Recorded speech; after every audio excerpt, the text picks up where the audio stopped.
Aí depois, quando chegava no 4º ano primário, você fazia a primeira Eucaristia, você formava a 4ª série, recebeu um diploma, e a gente recebia a primeira Eucaristia. Olha que coisa linda, né? Porque a gente não era formado educacionalmente. Era uma educação para a vida. Muita gente, às vezes, fazia até a 4ª série primária e depois não estudava mais, né? Porque não era todo mundo que podia estudar outras fases da educação. Tinha gente que ia. Né? Mas quem parava na 4ª série sabia bastante coisa, né? Porque era uma escola formativa educacional. As professoras entravam na sala, a gente ficava de pé para receber o professor. A mulher que varria a sala, né? Varria, que era a merendeira, que a gente chamava, a dona, né? Dona merendeira lá da escola. A gente ficava de pé para receber dentro da sala de aula. Qualquer um que entrasse, a gente ficava de pé para receber aquela pessoa. Era autoridade. Por quê? A gente era educado para receber as pessoas. Para que a gente tivesse a dignidade de saber viver a nossa vida, né? Então tudo isso era uma formação para nós, né? Nós aprendimos assim. Então todo mundo era importante na escola. Nós estávamos ali para aprender, né? E era exigido o tempo todo, uma formação educacional. O professor tinha autoridade. E ai de um aluno que falasse alto com o professor, né? O pai era chamado, e aí, nossa senhora, a gente apanhava por causa disso, né?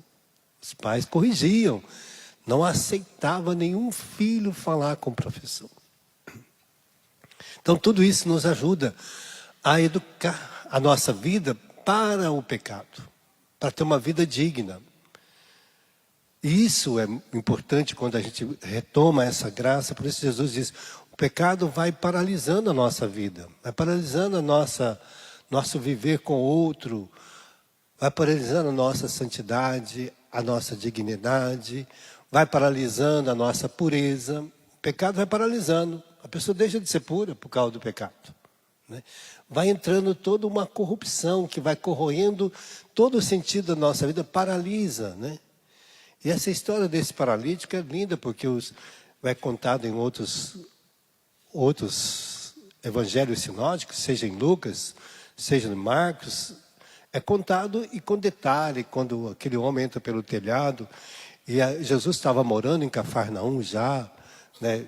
E a gente sabe a casa onde que era, a casa que era de Pedro, que Jesus estava lá dentro, que ele entrou pelo telhado, que tirou toda a situação para que aquele homem pudesse se colocar na presença de Jesus.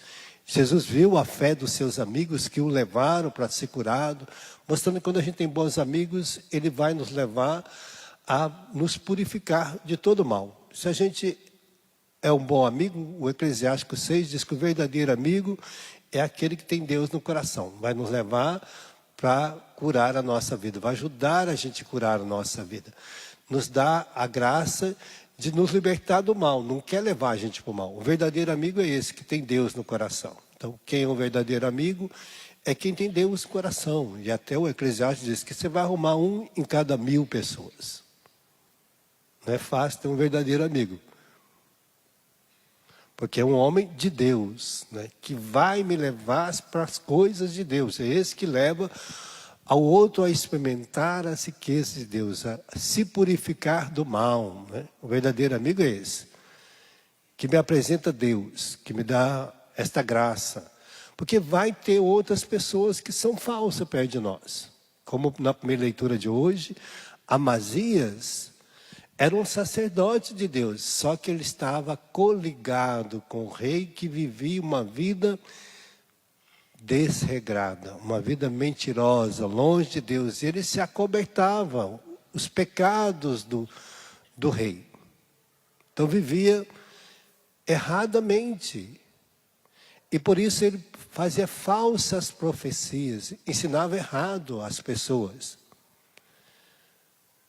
O homem de Deus, mesmo que ele seja como Amós, um homem do campo, ele não era profeta.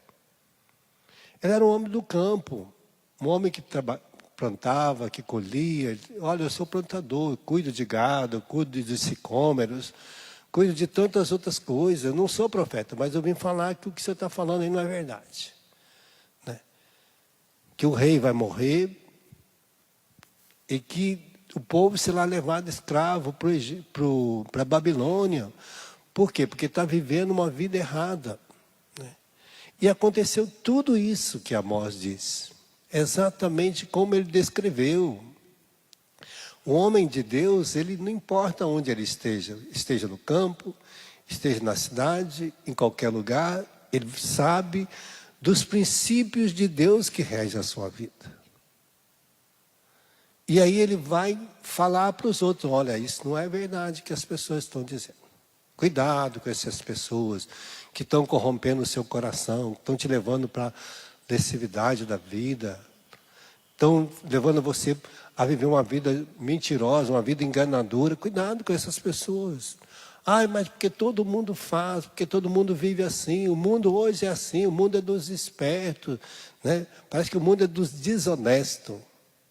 Daqueles que vivem corrompendo as pessoas. Cada dia a gente fica assustado com o que a gente vê. As pessoas que eram para ajudar a melhorar a situação da vida do outro, do pobre, do necessitado, daquele que está desamparado, eles roubam o dinheiro da saúde, roubam, olha, merenda escolar. A pessoa tira comida das crianças e não tem compaixão, né? Rouba dinheiro da estrada, rouba dinheiro do não sei o quê. Olha, as pessoas vão se corrompendo. Elas não querem saber de onde que é o dinheiro. Agora a gente vê todo o escândalo que está envolvido essas pessoas. Pessoas que vão lá para colocar uma prótese na perna, que está doente, vai colocar uma prótese usada, velha, estragada, sabendo que vai fazer mal para aquela pessoa. O valor de uma prótese dá para colocar 5 em 6 pessoas. Né? A gente vê assim, ó, como que a corrupção, como que o mal se alastra. E as pessoas vão se envolvendo de tal forma que não percebem. E quando aparece a acusação, o escândalo, elas não aceitam que lesaram as pessoas. Então, nós também somos assim, às vezes a gente vai sendo lesado, nós vamos lesando o outro. Não tem problema deixar de rezar, não tem problema deixar de ir à igreja, não tem problema. De vez em quando a gente cometeu um pecadinho, Deus perdoa. É assim, isso é falso profeta. Xingar é só uma pequena mentira. Mentira é mentira e não vai deixar de ser mentira nunca. É só um engano, de vez em quando a gente engana os outros mesmo. Não tem que enganar ninguém, não posso ser falso. Jesus disse, se teu olho leva a pecar, corta. Se a tua mão leva a pecar, corta. Se teu pé te leva a pecar, corta. Se a tua língua leva a pecar, corta. Cortar o mal pela raiz, não deixar o negócio tomar conta, porque vai crescendo. Se você começa a ficar irritado, daqui a pouco você está ficando nervoso, daqui a pouco você está xingando, daqui a pouco você está falando alto, daqui a pouco você está brigando, daqui a pouco você está matando. É assim. A coisa vai se alastrando, não é começa matando de uma vez. Né? A gente começa com pequenas coisas. Né? Ninguém começa tomando uma garrafa de cachaça. Toma um golinho assim, ó. Começa uma dosinha, depois vai aumentando a dose, depois já não é mais uma dose, é 5, né? Esse dia para trás, quando eu trabalhava num restaurante, aí eu tinha um senhor que levava uma azeitona. Eu chegava lá com azeitona, essa azeitona é muito boa. Aí dava uma mordidinha na azeitona e bebia uma cachaça. Então com aquela azeitona ele tomava 8 cachaças. Mas essa azeitona é muito boa. Não falava da cachaça, não. Azeitona. O problema dele é a azeitona, não é a cachaça. A gente engana, né? Ele ficava na azeitona, olhando para a azeitona, dava uma mastigadinha e bebia uma cachaça. Né? Depois saía embriagado, ia para casa embriagado, ia causar tantos problemas para si, para sua família. O problema dele era a azeitona, não era a cachaça. Às vezes o nosso problema é a azeitona. Azeitona da nossa vida é complicada, né? Às vezes a gente vai enganando a gente mesmo, fingindo com a gente mesmo, mentindo para a gente mesmo, justificando as nossas mentiras com a gente mesmo. Ai, para não fazer mal para o outro, eu contei uma mentirinha. Jesus diz, a verdade te liberta. Só a verdade. Mas é uma pequena mentira. Olha, eu nem confesso essa mentira. Por quê? Gente, é mentira, vai ser engano a vida inteira. Mas nós deixamos nos corromper. Por isso, Amós avisou, olha, se você continuar assim, você vai te levar para a escravidão. Você vai tornar escravo dos seus pecados, das suas misérias, da sua fraqueza, se você não cortar ela pela raiz. Se a gente não fizer uma boa ascese, porque tem coisas que a gente tem que fazer uma ascese, tentando fechar a boca, parar de falar, parar de reclamar, parar de xingar. A gente vai ter que fechar a boca. Não é o outro que vai fechar a boca, é a gente que vai fechar. O outro não vai deixar de mudar às vezes.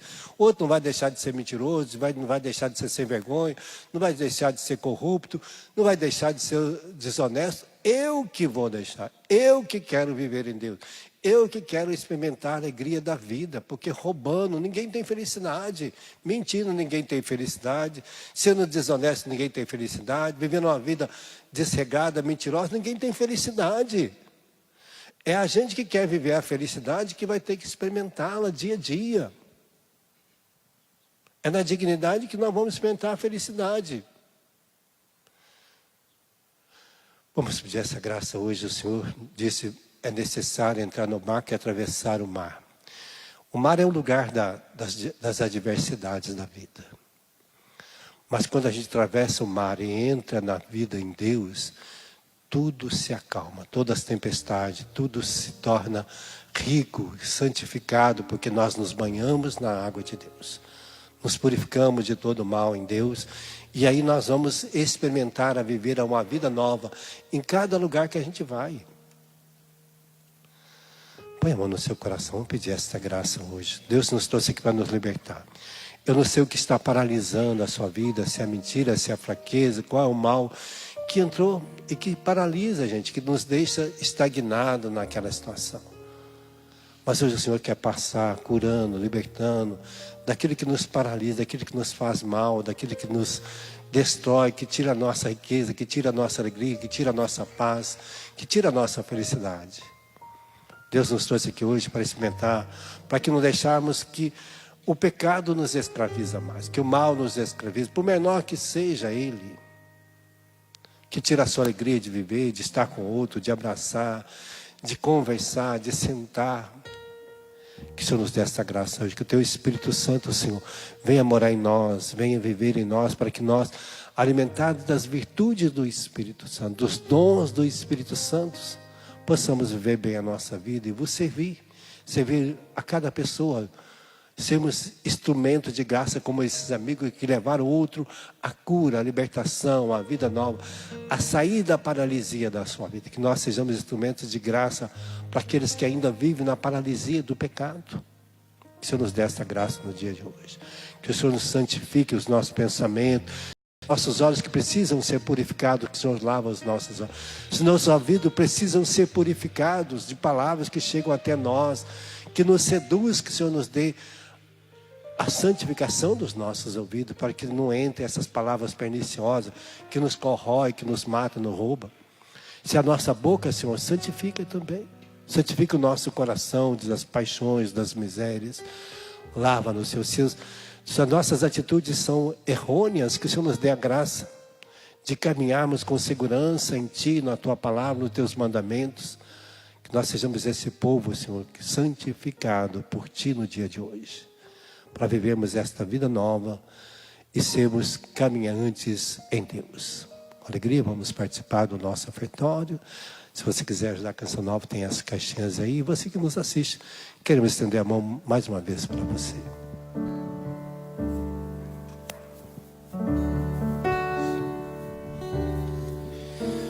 Ofertas singelas, pão e vinho, sobre a mesa colocamos, sinal do trabalho que fizemos e aqui depositamos. É teu também nosso coração. Aceita, Senhor, a nossa oferta, que será depois na certa o teu próprio ser.